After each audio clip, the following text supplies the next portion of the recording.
In the little hermitage in the forest's heart, in the sunlight and the moonlight and the dark, the daily human life went plodding on, even as before, with its small unchanging works and its spare outward body of routine and happy quiet of aesthetic peace. The old beauty smiled of the terrestrial scene. She too was her old gracious self to men. The ancient mother clutched her child to her breast, pressing her close in her environing arms, as if earth ever the same could forever keep the living spirit and body in her clasp, as if death were not there, nor end nor change. Accustomed only to read outward signs, none saw aught new in her, none divined her state. They saw a person where was only God's vast, a still being or a mighty nothingness. To all she was the same perfect Savitri, a greatness and a sweetness and a light poured out from her upon her little world. Life showed to all the same familiar face.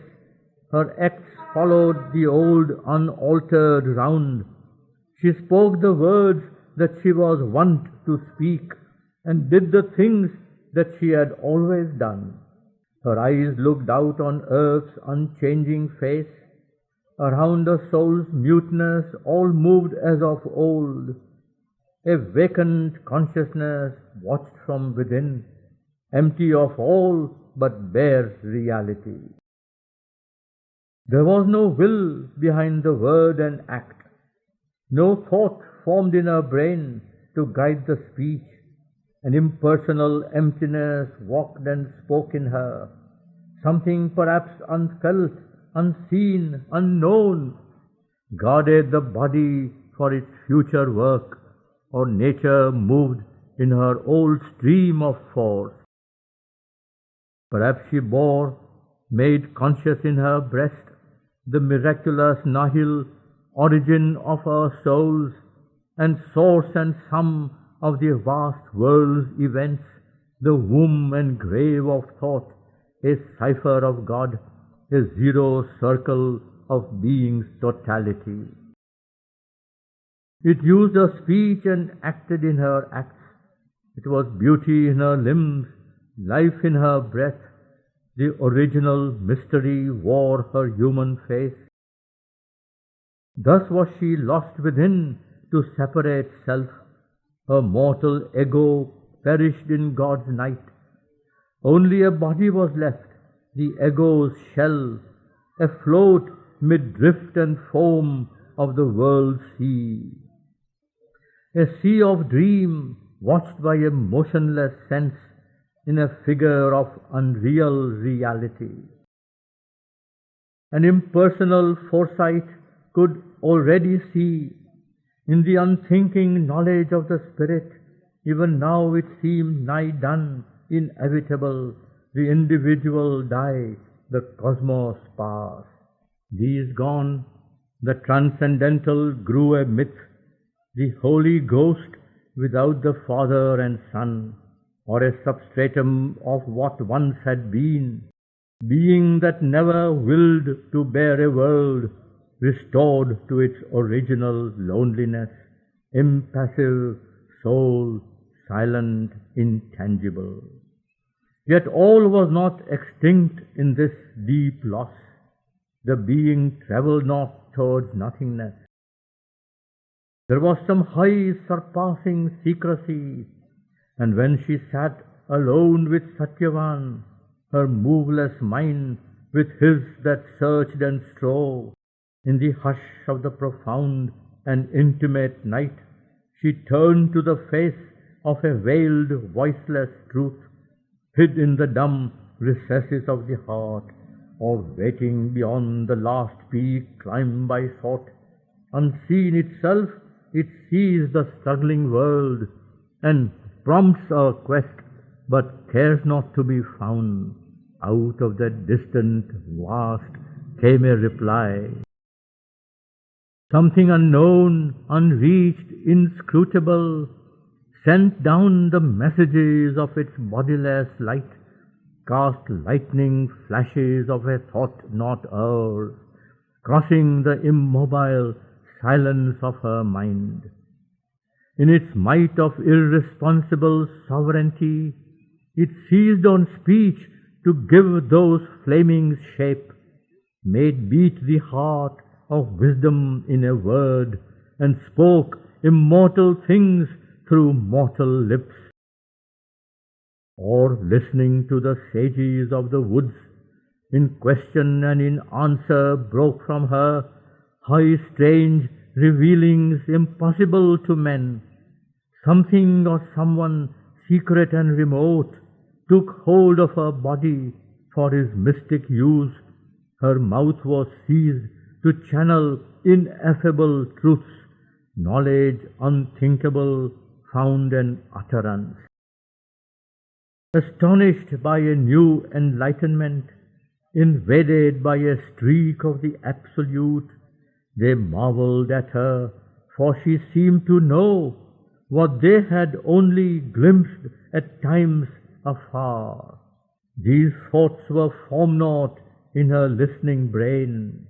Her vacant heart was like a stringless harp. Impassive the body claimed not its own voice, but let the luminous greatness through it pass.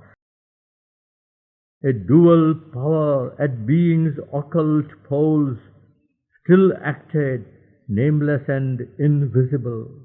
Her divine emptiness was their instrument. Inconscient nature dealt with the world it had made, and using still the body's instruments, slipped through the conscious void she had become.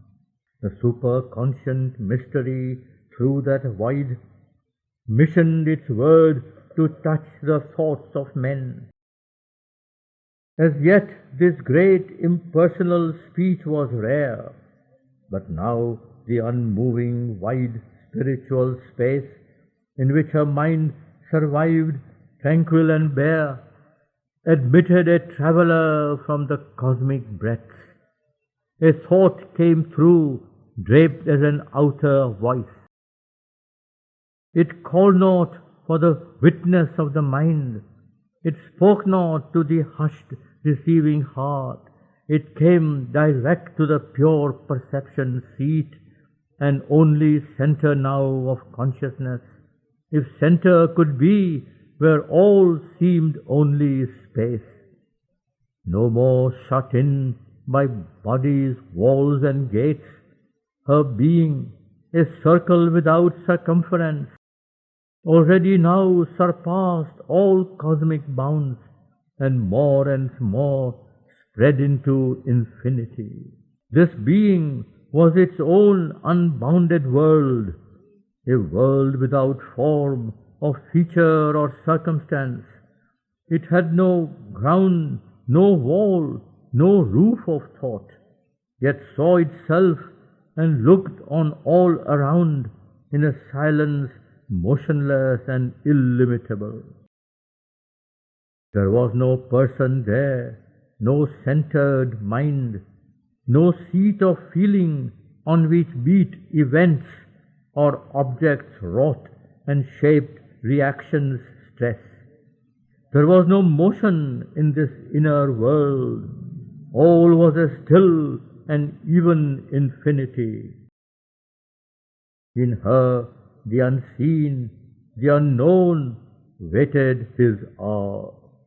But now she sat by sleeping Satyavan, awake within, and the enormous night surrounded her with the unknowable's vast. A voice began to speak from her own heart that was not hers, yet mastered thought and sense. As it spoke, all changed within her and without. All was, all lived. She felt all being one. The world of unreality ceased to be. There was no more a universe built by mind, convicted as a structure or a sign. A spirit, a being, so created things and cast itself into unnumbered forms, and was what it saw and made, all now became an evidence of one stupendous truth, a truth in which negation had no place, a being and a living consciousness, a stark and absolute reality. There the unreal could not find a place. The sense of unreality was slain. There all was conscious, made of the infinite, all had a substance of eternity.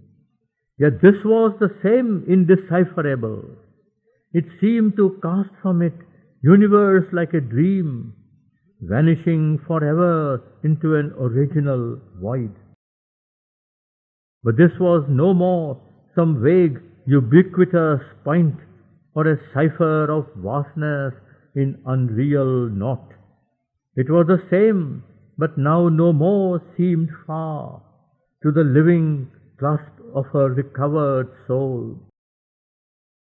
It was a self, it was the self of all, it was the reality of existing things, it was the consciousness of all that lived and felt and saw, it was timelessness and time.